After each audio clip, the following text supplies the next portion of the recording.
This has been an unbelievable experience. We are so blessed, those of us who get to do this 8 times a week. We are so blessed. When you have material like this, when you get to come out and do a show like this every night, we thank you. We thank those of you who are here, again, maybe once or twice. We thank you all. This has been an extraordinary thing, and I just want you to know, you see all of us up here, but I promise you there are more people backstage, out front. This is the best house in the world.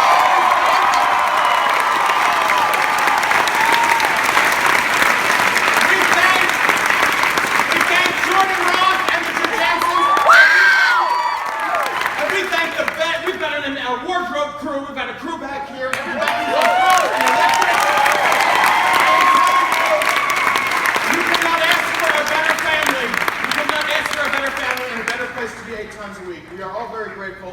We love you very much. I'm not actually a soothsayer, but I'll tell you, I predict some great things for the gentleman I'm about to introduce to you, because if it's not on the page, it's not on the stage. Ladies and gentlemen, our authors, Carrie and Wayne.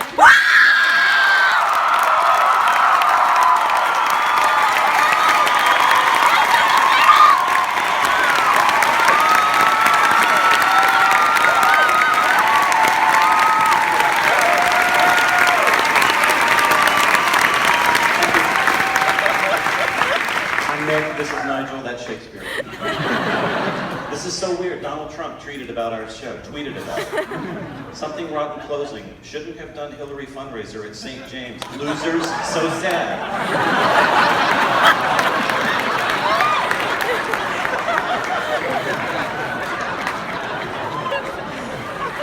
That guy has so much spare time, doesn't he? We have a country to get ready to run.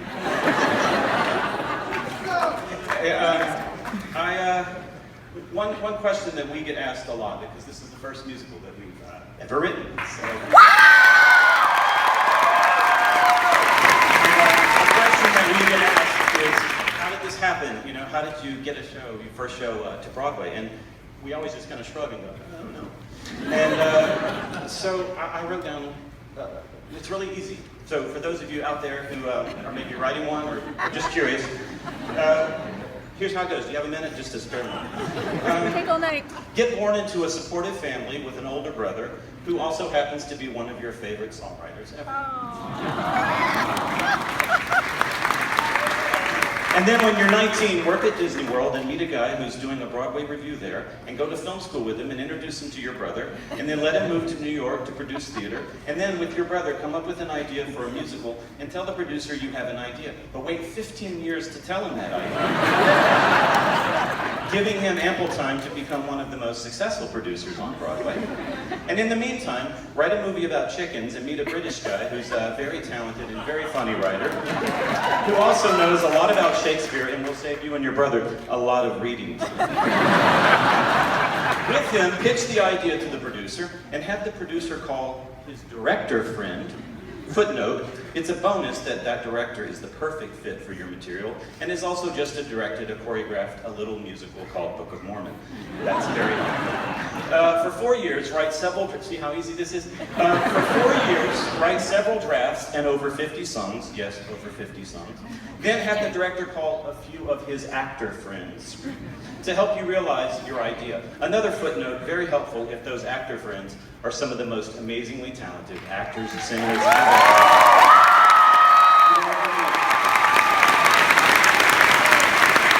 as an added bonus, it's very good if several of those actor friends have won or been nominated for Tony Awards. That's also quite helpful.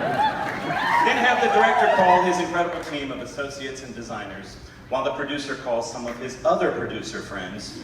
Friends with money. We love those friends. But also with incredible passion for live theater, and have them invest in your little show, and have them call their pal Jordan Roth at Hugh Jansen Theaters, who offers you his quaint little theater, the St. James on 44th Street.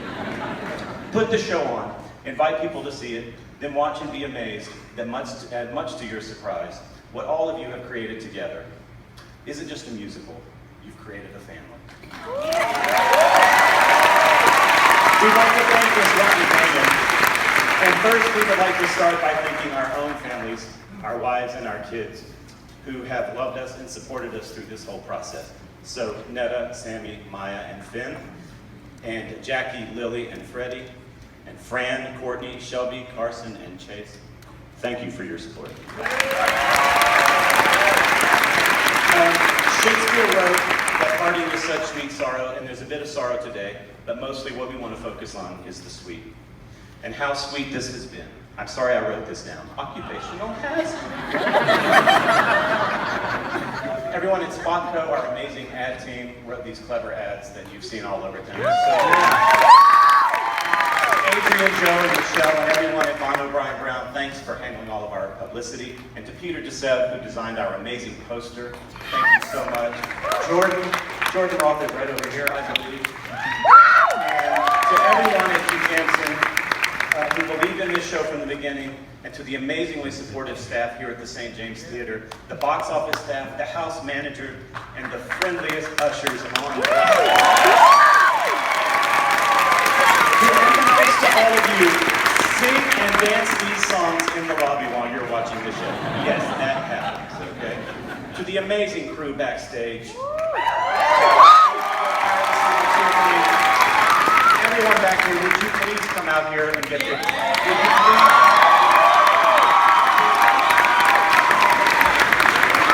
This is our backstage crew.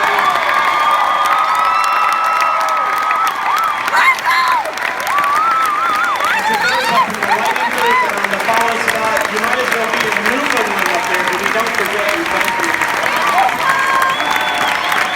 To Devin and Maggie and everyone at Bespoke Theatricals for your support, and that includes our company managers, Tony, Jim, Reeve, Doug. Thank you for handling the complicated business of putting a show on. To Bernie and Bethany and everybody at Telsey. Casting.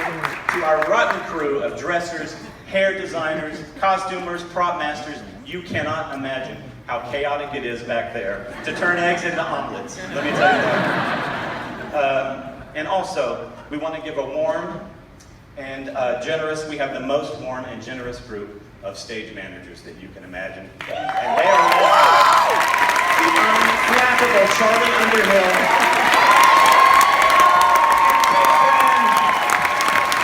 Patrick Wetzel,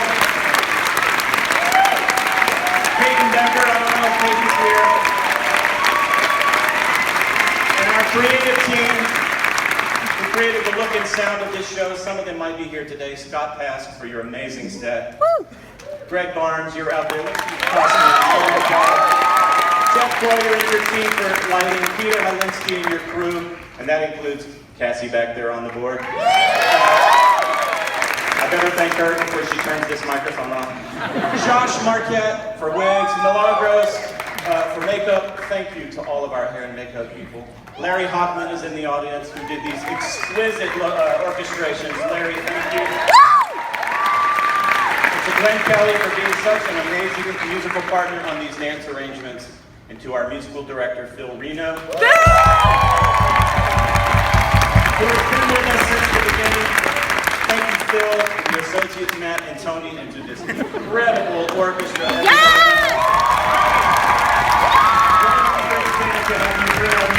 Thank you, Phil. John McGinnis is in the audience. He's our associate choreographer.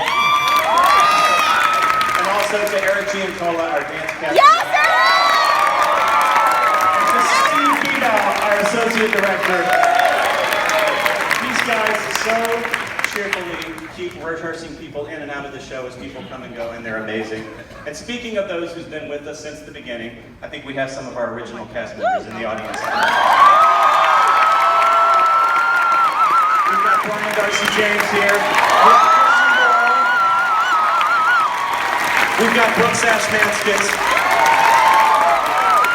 John Cariani is across town doing the show the band's visit. But we also want to shout out to Kate Reinders and Heidi.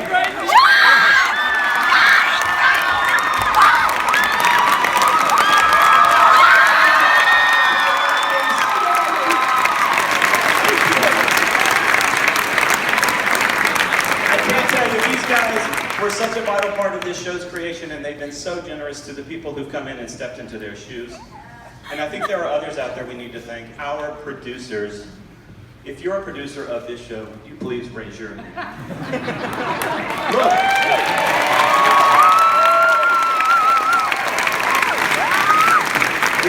do this without this brilliant passion.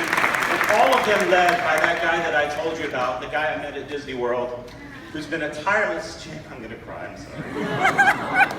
He's been such a tireless champion of this show. Ever since the day Wayne and I pitched it to him, and he said those words I'll never forget. I think you've got something. Our honorary bottom brother, Kevin McCullough. And to our senior educational director, Casey Nicola. Casey wishes he could be here today. He's in Australia with his other child, the Book of Mormon. But Casey breathed life and love and joy into this musical. He's got a big heart. He loves musicals, and I think you have seen the result of that on stage here today. And to this amazing cast. I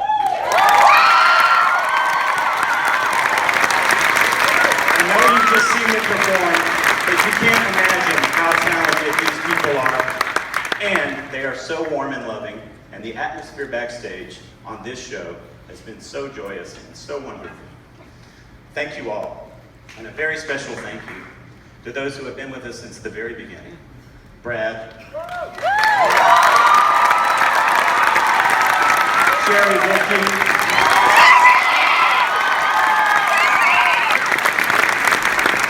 Angie, Beth, Elizabeth, David, Aaron, Stacy, Alex, Brian, Eric, Matt, who else?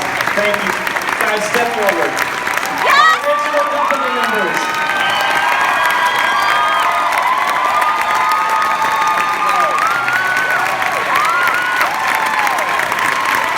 And lastly, everybody, we want to thank you. We want to thank you, our audience, and our fans. Anyone here seen the show more than once? More than 5 times? More than 10? More than 20? More than 30? You might want to seek professional help.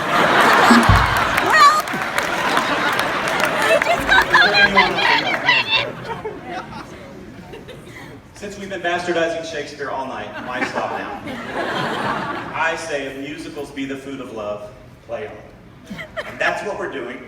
We close today, and then next week we will be back up again as our leads, Rob, Josh, Adam, and Leah from the ensemble, join the amazing new company as the first national tour of Something Rotten hits the road in Schenectady, and then opens in Boston for a 68-week run across 50 cities. So as one rotten chapter closes, another one opens as we begin to make our quest to make America laugh again. Let's do it! So on behalf of Wayne and John and myself, thank you for proving us right when we wrote words that at the time we didn't know the true meaning of, but now we do. There is nothing as amazing as